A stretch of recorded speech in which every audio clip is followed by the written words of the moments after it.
par son implication, et la rupture avec la corruption et les mafieux. Ces 3 leviers ont été pour la révolution bolivarienne indissociables et elles sont insupportables aux capitalistes. La propagande anti-Venezuela bolivarien ne peut se comprendre que comme ça.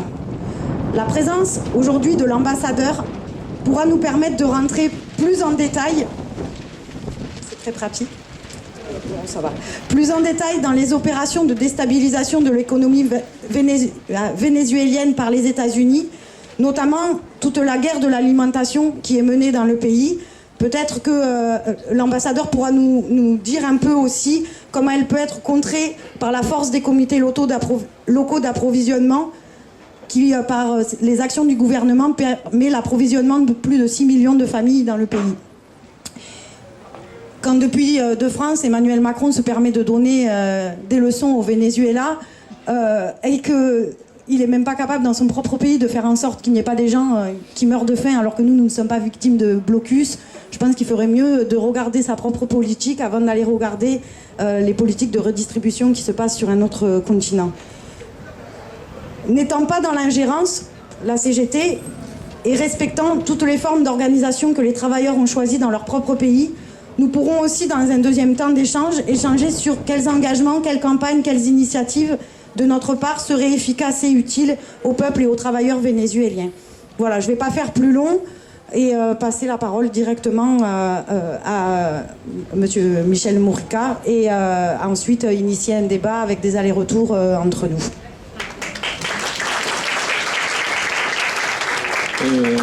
Bonjour à toutes et tous, à tous les camarades qui sont présents ici. Pour le book, je crois que c'est la terre natale de ce bon monsieur qui se trouve à côté gauche. Bon, merci pour l'invitation. Je suis arrivé hier.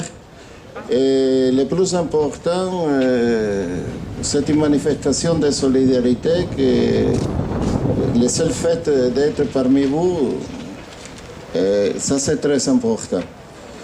Ce que nous vivons depuis 1999, je serai très bref parce qu'il y a beaucoup d'informations à propos des sanctions. Et je vais vous laisser ici, je ne sais pas si c'est actualisé, mais il manque quelques mois à peine.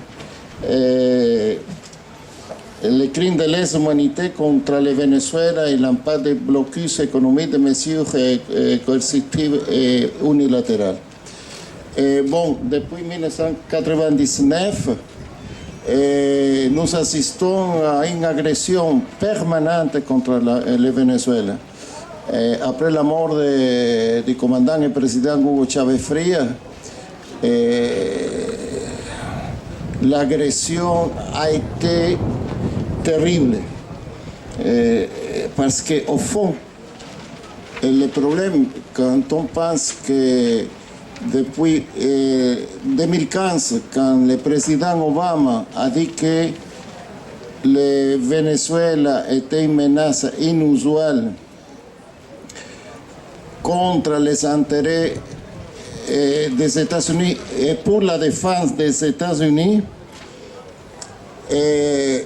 je crois qu'en partie il a raison. Dans quel sens? Le projet bolivarien, c'était un projet alternatif d'intégration régionale qui n'avait rien à voir avec l'Association de libre commerce des Amériques, la LAC, comme on appelle en espagnol, qui s'est orchestrée entre le Canada, le Mexique et les États-Unis. On voulait une alliance d'intégration régionale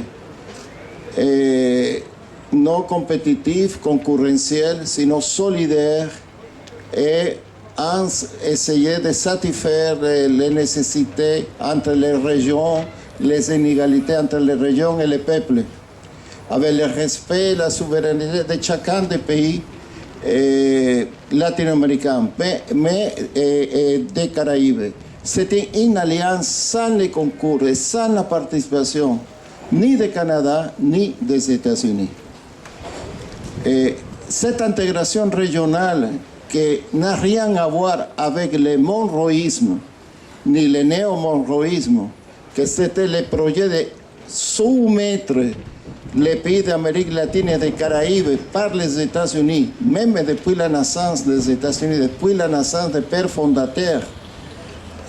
N'oubliez pas, parce que les pères fondateurs ont conquis le territoire américain et presque la moitié du territoire mexicain en assassinant les Indiens, les peuples originaires, et aussi en amenant de l'Afrique main d'œuvre à bon marché, la main d'œuvre esclave noire de l'Afrique.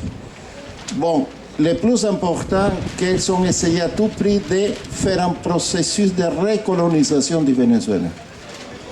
Les agressions se sont multipliées à l'intérieur et à l'extérieur depuis la mort de Hugo Chávez.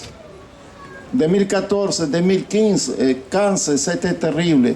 Il y a eu des manifestations violentes au Venezuela qui n'ont jamais été dénoncées, organisées par l'opposition, par le Conseil des droits de l'homme. 2017, c'était la même histoire. Et jamais dénoncé par les organisations des droits de l'homme. Il y a des mouvements paysans qui luttent pour la terre. Et les dirigeants et des paysans ont assassiné plus de 300 paysans au Venezuela depuis l'arrivée au pouvoir de Hugo Chávez jusqu'à aujourd'hui. N'apparaît jamais dans les écrits du Conseil des droits de l'homme. Et le blocus est presque total, le blocus financier. Récemment, nos deux missions diplomatiques en Suisse, la multilatérale qui se trouve à Genève et la mission bilatérale qui se trouve à Berne, tous les comptes des diplomates et les comptes des frais de fonctionnement de deux missions diplomatiques ont été bloqués par la banque suisse. C'est-à-dire qu'il y a la Convention de Vienne, et les pays d'accueil sont obligés de garantir le bon fonctionnement des missions diplomatiques qui se trouvent dans le cas de Suisse, en France ou n'importe où. Ici, on a souffert des choses semblables. Mais le plus important, c'est le blocus international. La meilleure aide, c'est la dénonciation du blocus international. Il y a plus de 30 milliards de dollars qui sont bloqués dans les banques états-uniennes et dans la banque de Portugal, Novobank, 1900 millions de dollars qui appartiennent à l'État vénézuélien, au peuple vénézuélien. SIGO, entreprise à 100% vénézuélienne pétrolière qui se trouve aux États-Unis, confisquée par l'État, par les États-Unis et par le gouvernement de Donald Trump. Et l'or vénézuélien se trouve, une bonne partie de l'or vénézuélien dans la Banque d'Angleterre pour des accords qui ont été convenus depuis 15-20 ans, ont été confisqués. Et ils ont nommé un président marionnette par un complot orchestré depuis Washington. Et j'imagine mal un jour si quelqu'un, moi, je vais dire moi, je ne suis pas français, mais si quelqu'un parmi vous ose un jour, c'est un bon camping, s'autoproclamer président de la République française, vous serez tout de suite arrêté, menotté et condamné à 30 ans de prison avec une amende de presque 400 000 €. Je lis la Constitution française. Et ça se trouve dans la Constitution française. Mais au Venezuela, presque 50 pays ont reconnu un président intérimaire qui ne contrôle rien, ne contrôle pas la fonction publique, ne contrôle pas le territoire, ne contrôle pas l'armée. Le seul président légal et légitime s'appelle Nicolás Maduro Moros. Et même la France comme État a des relations diplomatiques avec l'État vénézuélien, avec le gouvernement du président Maduro. Quand un journaliste français a besoin d'aller au Venezuela pour faire son travail journalistique, il doit demander un visa de travail à la section consulaire de notre ambassade. Elle ne pense pas s'adresser à la représentante de Guaidó ici en France, parce qu'elle n'a pas les moyens de faire une chose pareille, parce qu'elle ne représente aucun État, sauf les États-Unis. Et c'est le même. Si l'ambassade de France a besoin d'un professeur pour le lycée français à Caracas, le Collège de France, doit passer par notre section consulaire. S'il y a des problèmes de communication nécessaires entre les deux pays qui doivent être connus, c'est la même histoire. Je crois que le plus important, c'est de faire connaître que c'est une agression contre un projet autonome des pays de l'Amérique latine. C'est un projet que, à tout prix, les États-Unis essayent de détruire, de casser, d'annihiler. L'alternative bolivarienne pour le peuple de notre Amérique, que ça continue. Petrocaribe, qui essaye d'offrir, de fournir du pétrole et des produits dérivés du pétrole dans des conditions de paiement favorables dans tous les pays des Caraïbes et de l'Amérique centrale et quelques pays de l'Amérique du Sud. Et UNASUR, l'Union des Nations du Sud, ce sont des instances régionales organisées par les peuples et nations américaines du sud du Rio Grande.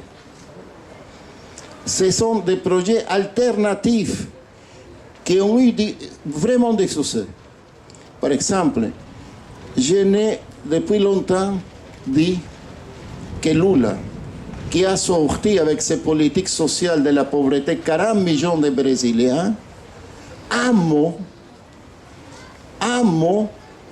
de solidarité ou une petite communication en disant voilà qu'est-ce qui passe avec Lula. Je me souviens aussi quand il y a eu le coup d'État parlementaire contre la présidente Dilma Rousseff, Le Monde, dans un éditorial, a dit ce n'était pas un coup d'État, c'était tout à fait légal et légitime ce qu'on a fait. Et même on a dit, peut-être hier dans d'autres médias, que Dilma Rousseff était une voleuse. Voilà, ce sont les médias qui nous attaquent de cette façon. Et même, on a oublié souvent, heureusement, pour la première fois, Radio France Internationale a dénoncé que le président marionnette Guaidó, le 22 février, 21 février, était en compagnie de narcotrafiquants et d'assassins colombiens. Imaginez-vous un président de n'importe quel pays qui fait une chose pareille. Si quelque chose est semblable, et je ne pense pas que ça ne passera jamais, et pouvait se dérouler au Venezuela, imaginez-vous le scandale international avec toutes les raisons du monde. Mais rien, essaye toujours. Les manifs frustrés et le mois d'août 2018 contre le président Maduro, presque tous les médias, 90%, parlaient à conditionnel. Mais si c'était possible, mais oui, mais peut-être. Hein? Je crois que le plus important, il y a plusieurs éléments qu'on peut ajouter. Il y a vraiment un blocage, un blocus financier international organisé par le département du Trésor des États-Unis et avec la bienveillance de toutes les banques qui d'une façon ou d'une autre ont des contrats de relation avec les capitaux états-uniens. Et vraiment, l'agression a été très dure contre le peuple vénézuélien. Un médicament, aliments, question de santé. Et ce n'est un problème que le Venezuela, les conditions sont pénibles parce que le gouvernement a fait de mauvaises politiques économiques. Peut-être il y a des politiques économiques où nous sommes échoués. Mais ce n'est pas la raison fondamentale, c'est le blocus. C'est le blocus. Cette inflation indue. Et il y a un peuple organisé qui se rebelle contre cette situation. Mais s'il y a plus de 30 milliards de dollars, 30 000 millions de dollars, qui se trouvent contrôlés par les finances américaines, le département du Trésor américain, et par les banques, et beaucoup de banques qui sont installées en Europe. Mais si cet argent rentre au Venezuela, on n'aurait plus de problème. Ça, c'est clair. Ça, c'est clair. Mais c'est une lutte. On dit souvent, ouais, on est prêt au dialogue. On dialogue avec un secteur de l'opposition. On dit non, mais ce n'est pas le secteur majoritaire de l'opposition. Qui définit qui est le secteur majoritaire de l'opposition? C'est l'Espagne, c'est la France, c'est l'Union européenne? Non, pas du tout. Ce sont les Vénézuéliens même qui vont décider qui sera et quelle est la majorité de l'opposition. Et je ne pense pas que la majorité de l'opposition est favorable à ce qui fait Juan Guaidó et compagnie. Rien, pas du tout. Pas du tout. Les Vénézuéliens, nous voulons la paix.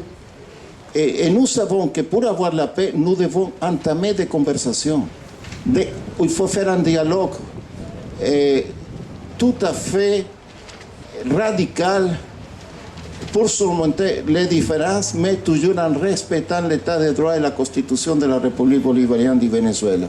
Mais nous avons un grand problème.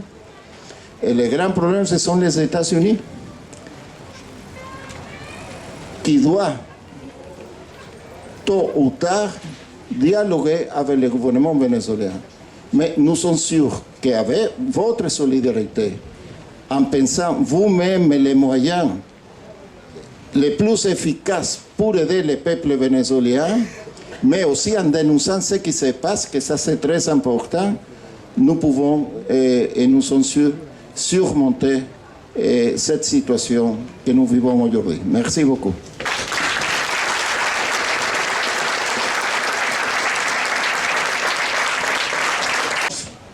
Donc la Fédération de l'énergie, quand il y avait eu la période spéciale à Cuba, notre fédération avait mis en place un soutien matériel en termes d'électrification de régions, en termes de formation, en termes de maintenance des centrales thermiques. Je sais que le Venezuela n'est pas du tout dans la même situation que Cuba, puisque le Venezuela est un pays, mis à part ce que tu viens de nous dire, beaucoup plus riche, quoi, avec beaucoup plus de moyens, mis à part les blocages financiers. Mais est-ce qu'on peut imaginer des situations comparables de solidarité de la part de nos syndicats? Est-ce que c'est nécessaire? Est-ce que c'est envisageable? Ouais. Qui montrait l'exode, qui montrait de la violence. Est-ce que vous pouvez nous parler de ça et de quelles sont les causes de ces heurts? Les images, je ne sais pas, mais ce que je vais vous dire, Venezuela, et hier, au moment que mon ami m'a invité à dîner, on parlait de la migration. Venezuela, c'était jusqu'à 2014 un pays d'accueil des migrants. Tout le XXe siècle et les premiers 15 ans du 19 et 21e siècle est un pays d'accueil. Plus de à peu près 400 millions de Colombiens, Péruviens un demi-million, et Haïtiens, beaucoup Haïtiens. Et pendant la dictature militaire au Con Sud, des milliers d'Argentins, Chiliens, Boliviens sont arrivés au Venezuela. Et pendant et après la Deuxième Guerre mondiale, beaucoup Européens, surtout Espagnols, Italiens, Portugais, et même une communauté, je ne sais pas, 4 000 5 000 Français, surtout d'origine corse, à l'est du Venezuela. Je ne sais pas en quel moment. Et même nous avons des rapports très étroits avec la Martinique et la Guadeloupe. Et encore, parce que nous fournissons du poisson à la Martinique.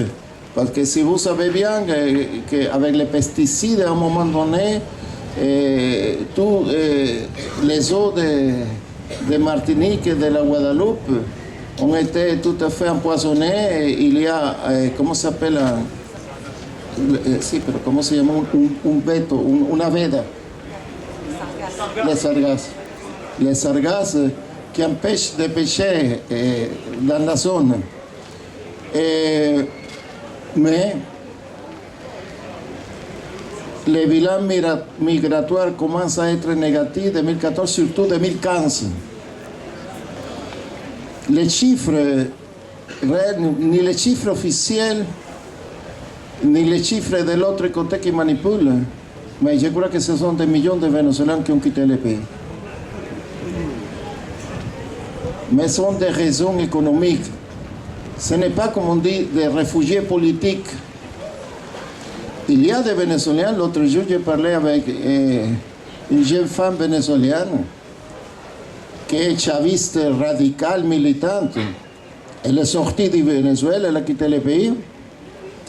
Elle est en Espagne et il a dit: je suis asile politique, réfugié politique. Écoute, toi, non. C'était la façon la plus facile pour avoir le permis de résidence. Et vous vous rendez compte. Et ça passe beaucoup. Et c'est un problème très dur. Parce que, je vais vous dire, il y a des ingénieurs, des techniciens, des médecins, hautement qualifiés, parce que l'éducation vénézuélienne est très bonne, et qui ont quitté le pays. Et même, j'ai parlé avec Olivier hier, et je lui ai dit, même à Pau, il y a une bonne quantité d'ingénieurs vénézuéliens qui travaillent à Total. Il y a des ingénieurs. L'autre jour, j'ai fait connaissance de jeunes professionnels qui travaillent ailleurs, qui sont... même les universités sont touchées par cette situation aussi. Les centres de recherche aussi. C'est une situation, je ne sais pas, parce que faire des comparaisons, c'est difficile, mais semblable à ce qui s'est passé avec les professionnels pendant la guerre qui a vécu tristement les Algériens à la fin des années 90. Que beaucoup de professionnels ont progressivement quitté l'Algérie. Ouais, il faut faire un travail dans ce sens. Qu'est-ce qu'on va faire? Mais il faut reconnaître cette situation. On doit la surmonter. Et c'est une situation compliquée qu'il me semble que nous, comme gouvernement, au commencement, on n'a pas pris la mesure et les conséquences de cette migration. Maintenant, il y a des gens qui sont rentrés au pays, presque 100 000 qui sont rentrés. Il y a des cas de xénophobie contre les Vénézuéliens, ça se passe souvent surtout au Pérou, en Colombie, à l'Équateur. Et en moyenne, il y a un Vénézuélien qui est assassiné dans les rues les principales villes de la Colombie tous les jours. Et c'est une situation bien compliquée et douloureuse, mais on oublie souvent les facteurs majeurs de cette migration, et c'est l'agression impériale contre le peuple vénézuélien. Merci. Oui.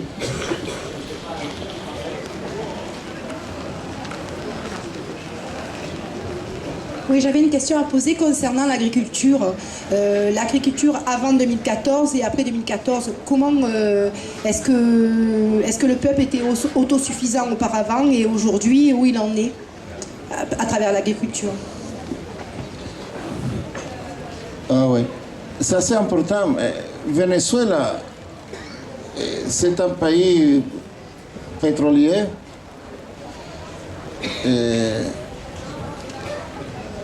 Et le grand mérite de Hugo Chávez Fría était de faire le partage, la distribution la plus radicale de la rente pétrolière tout au long du XXe siècle et XXIe siècle. Ça a permis que la plupart du peuple vénézuélien soit alphabétisé, qui travaillait. Les conditions de santé se sont améliorées beaucoup, les conditions d'éducation aussi. C'était l'un des pays du monde où l'éducation supérieure, il y avait une grande quantité d'étudiants et de professeurs, de chercheurs, etc. Et c'était le grand mérite de Hugo Chávez. Jusqu'à Hugo Chávez, jusqu'à sa mort 2012, il y avait des enfants dans la rue, il y avait des gens sans domicile fixe, il y avait des personnes demandant de l'argent au monde dans la rue. Oh, jamais. Aujourd'hui, on voit des choses pareilles. Et vous savez qu'ici même, on le voit toujours, si vous faites une petite promenade à Paris, si vous visitez les Champs-Élysées, Arc de Triomphe, la Tour Eiffel, Trocadero, c'est parfait parce que c'est une ville magnifique, c'est une belle ville. Mais si vous allez ailleurs, Porte de la Chapelle, Porte de Clignancourt, vous allez voir une autre chose.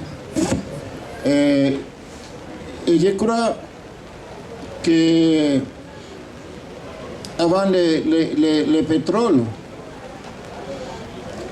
c'était dans les années 30, les années 30, la fin des années 30, commence à se développer l'industrie pétrolière vénézuélienne. Ce sont les grandes serres, Creole Petroleum Corporation, Chevron, Mobil Oil, etc., Royal Dutch Shell. Et les pays progressivement abandonnent l'agriculture. C'est-à-dire la principale source de revenus de Venezuela et de l'État vénézuélien avant le pétrole était l'agriculture. Et avec le pétrole, on a un pays qui a beaucoup d'argent. Par exemple, pour nous, c'est très important la banane plantain parce que nous sommes hérités aussi des peuples africains. Et les haricots noirs, et les maïs. Si on voit quelque chose qui est semblable pour tous les peuples de notre Amérique, quand je dis de notre Amérique, depuis le Canada, Alaska, jusqu'à le Cap de Hornos, Cabo de Hornos, Cap de Four, de Four, on dit Cabo de Hornos, Cabo de Hornos, Cap Hornos. C'est la culture du maïs.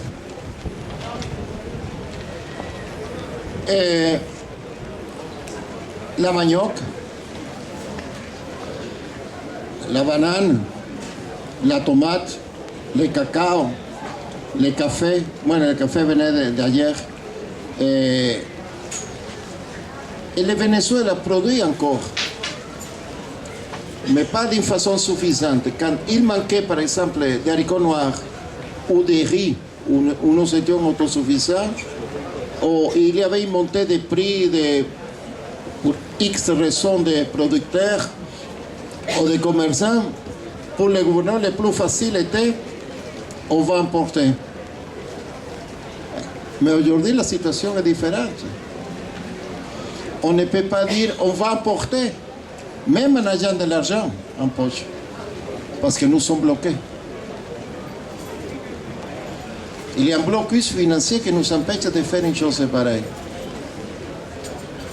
Il y a des moments où on ne touche pas un salaire, pas parce que nous n'avons pas les moyens, est-ce que nous ne pouvons pas l'envoyer par la voie normale que c'est l'IVA, les SWIFT, etc. Parce que jusqu'à aujourd'hui, et c'est vrai, les grands hégémons, les grands qui contrôlent le système financier mondial, ce sont les États-Unis. Quand on a fermé les comptes de nos missions diplomatiques en Suisse, un conseiller d'une banque l'a dit à notre ambassadeur bilatéral, bueno, nous allons les fermer parce que ce sont des instructions du patron du monde. Il faut être cynique, mais il a dit comme ça. C'est le patron du monde. Et un ex-ministre des Affaires étrangères français sous Mitterrand, je ne sais pas comment s'appelle lui, l'autre jour était à la radio, il a dit, pour les mesures extraordinaires,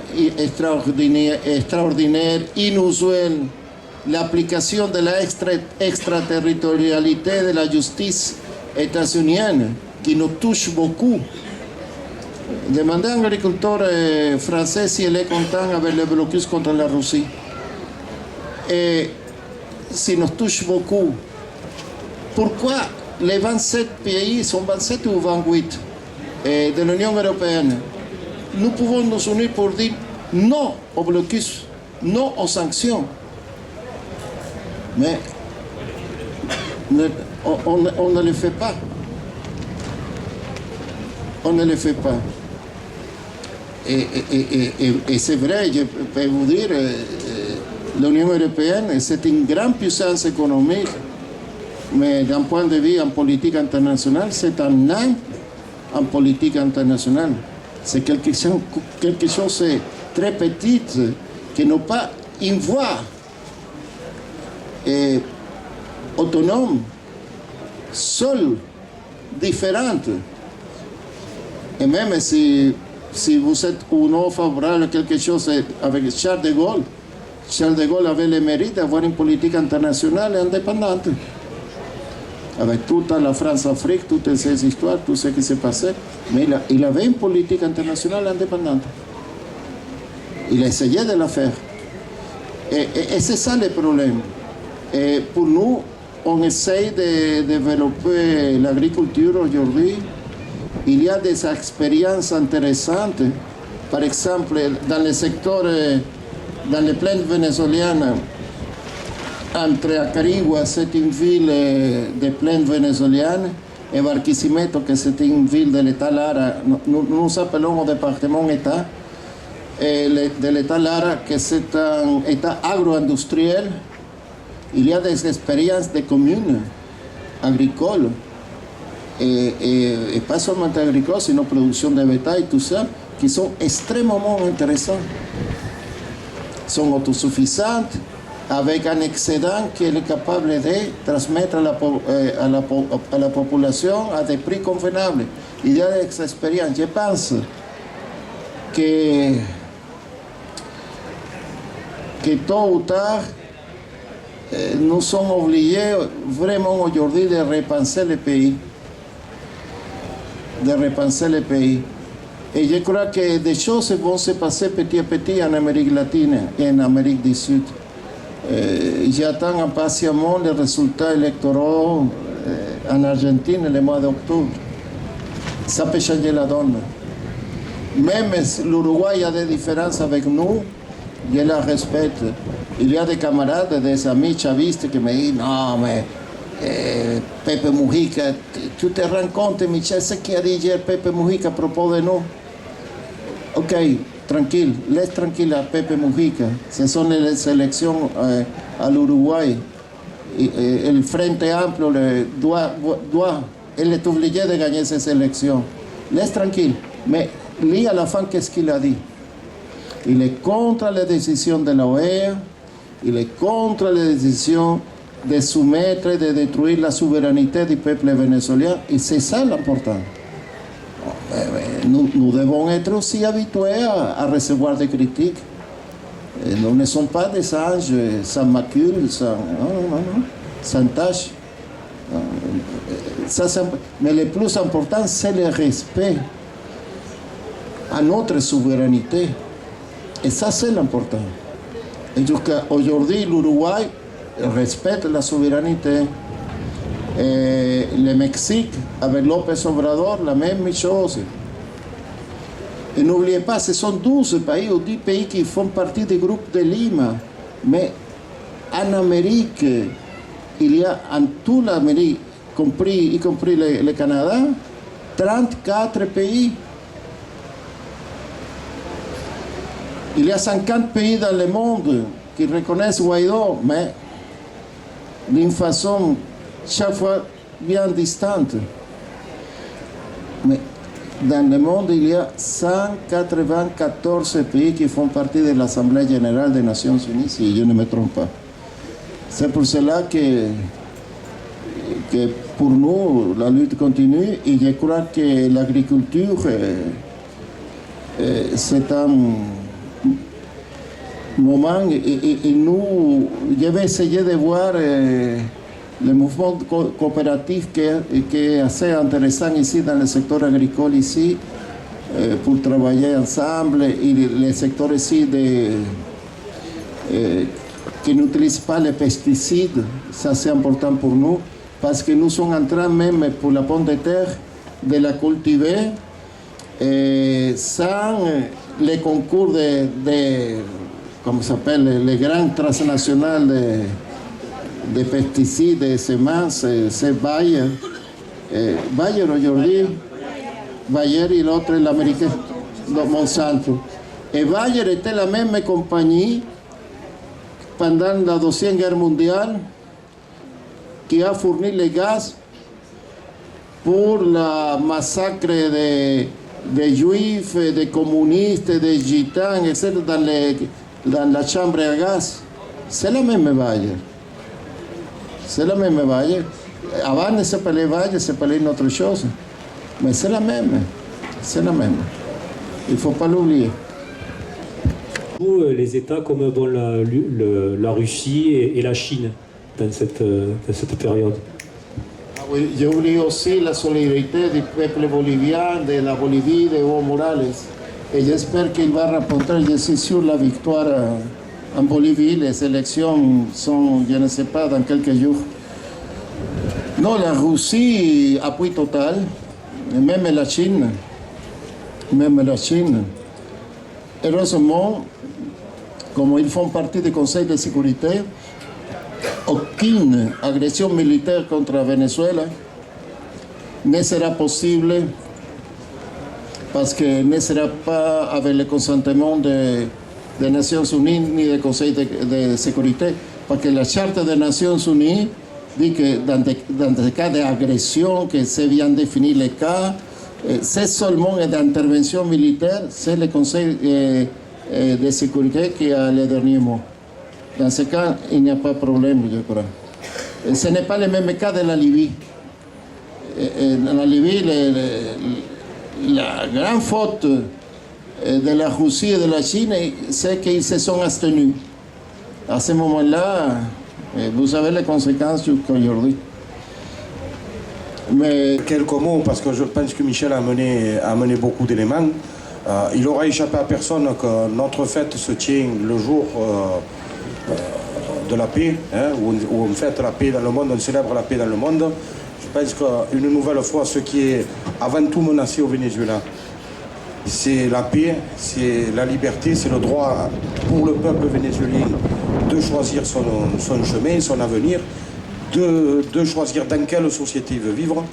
Et ça, il est de notre devoir de combattants révolutionnaires, je ne sais pas comment le dire autrement, d'être aux côtés des travailleurs et du peuple vénézuélien pour leur permettre d'être le moins seul possible et d'être le plus fort possible pour protéger, conserver et continuer à développer les acquis de leur révolution. Et c'est la même chose à Cuba, camarades. On a fait un peu un focus sur ces deux cas-là. On n'a pas pu avoir des camarades cubains ni à la fête de l'UMA ni aujourd'hui, c'est un peu dommage, mais il faut bien se rendre compte. Parfois, certains sont pris par méconnaissance ou un peu pris par le brouillage idéologique pratiqué par les médias, les doutes qui peuvent habiter certaines de nos organisations, sont pris par le discours ambiant qui tendrait à dire oui, mais c'est pas des vraies démocraties, c'est pas des régimes. Camarades, quand on vit à quelques kilomètres des États-Unis, les États-Unis qui depuis leur existence ont écrasé par la force tous les peuples qui ont essayé de leur résister. Il y a des moments où il faut faire des priorités. Michel l'a dit, tout n'est pas parfait au Venezuela. Après, Jimmy Carter, qui ne me semble pas être un ancien dirigeant soviétique, mais bien un ancien président des États-Unis, il dit tranquillement, il n'y a pas de système électoral plus efficient, de système électoral démocratique, parce que nous aussi on vote, camarades. On a voté il y a 3 ans, on avait le choix entre Macron et Le Pen. Voilà. Jimmy Carter, il dit, s'il y a un endroit où ça vote et ça vote en vrai, où les électeurs, le peuple peuvent choisir, c'est au Venezuela. Donc partant de là, camarades, il y a des doutes qu'il faut qu'on se lève de la tête automatiquement. Et quand je dis ça, c'est pas pour plus réfléchir. C'est qu'il faut qu'on mesure bien que le camp du capital, que ce soit les impérialistes, que ce soit les capitalistes modérés, les ultralibéraux, les fascistes, ceux-là, ils sont à l'offensive. Et quand on est dans des situations pareilles, le premier des réflexes, c'est défendre notre camp, camarades, celui des travailleurs. Le camp de ceux qui amènent le progrès social, qui apportent des garanties pour les travailleurs, des protections. Et là-dessus, pour ceux qui nous concernent, vous aurez toujours à vos côtés, avec les moyens que nous avons, la CGT des Bouches-du-Rhône, ses organisations, ses militants et ses militantes. Ça, je voulais le dire. Je pense pouvoir le dire en votre nom à tous. S'il y a des camarades qui ne sont pas d'accord, on s'arrangera à la pinade tout à l'heure. Je déconne. Voilà, mais ça, je tenais à le dire. Et camarades, moi, je suis à la fois très content de voir tout ce monde, d'avoir bien sûr Michel avec nous, mais vous avez entendu l'introduction de Magali, et on n'avait pas préparé les choses. La première question que pose Hervé, pour nous, elle est fondamentale. On a le devoir politique, on a y compris des intérêts politiques à soutenir les révolutions à Cuba, au Venezuela et partout où elles se mènent. Mais notre premier devoir, c'est de soutenir et de soutenir concrètement. Moi, je ne sais pas ce qu'on pourra amener comme matériel électrique. À aujourd'hui, dans les conditions dans lesquelles nous sommes, je ne sais même pas par quels moyens on pourra les amener. Mais ce qui est sûr, c'est qu'on va solliciter et les camarades des ports et docks, et les camarades de la FNME, et les camarades de tous les secteurs pour que concrètement, les travailleurs et le peuple du Venezuela, comme les Cubains, ils sachent qu'ici, en France, on est en capacité de se mobiliser dans le concret, pour faire en sorte que la vie elle soit de moins en moins dure pour eux. Pourquoi? Parce que les conditions matérielles, camarades, elles déterminent aussi les conditions du combat. Quand il faut lutter à la fois contre les États-Unis, mais contre la faim, contre les coupures d'électricité, contre le manque de moyens dans les hôpitaux, fait ce qu'on est en train à peu près de vivre nous. Ce qui nous sépare, c'est peut-être la distance avec les États-Unis, et encore que. Voilà, là on va essayer de faire en sorte, dans les meilleurs délais, de passer au concret. On travaillera aussi quelques pistes, Michel a donné des éléments. Au nom de quoi on enferme l'argent, l'or du Venezuela, du peuple vénézuélien? Au nom de quoi? D'où ils ont le droit de faire ça? On vient te dire du jour au lendemain, ta classe ouvrière, elle a produit ça comme richesse pour le développement du pays, pour la satisfaction des besoins élémentaires des peuples, des enfants, des personnes âgées. Et on te le lève, ça. Au nom de quoi?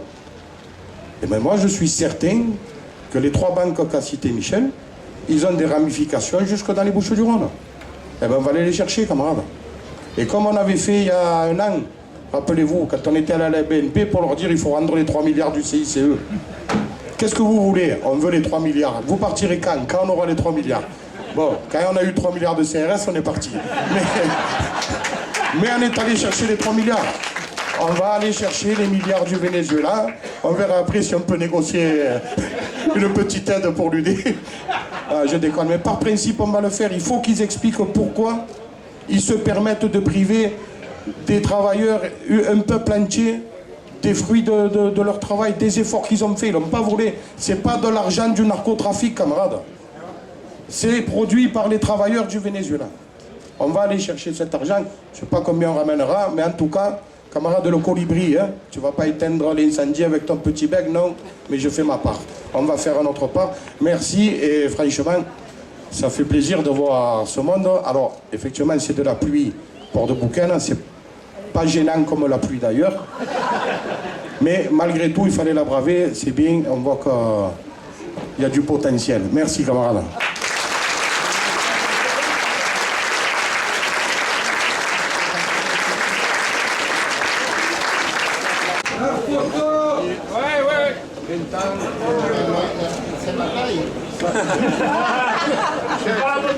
C'est la mienne, donc ça devrait aller. Ça, c'est le dernier matin. Bravo!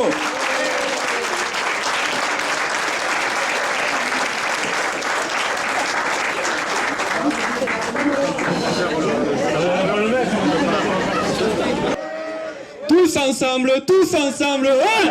Hein? Tous ensemble, hein? Hein? Tous ensemble, hein? Hein?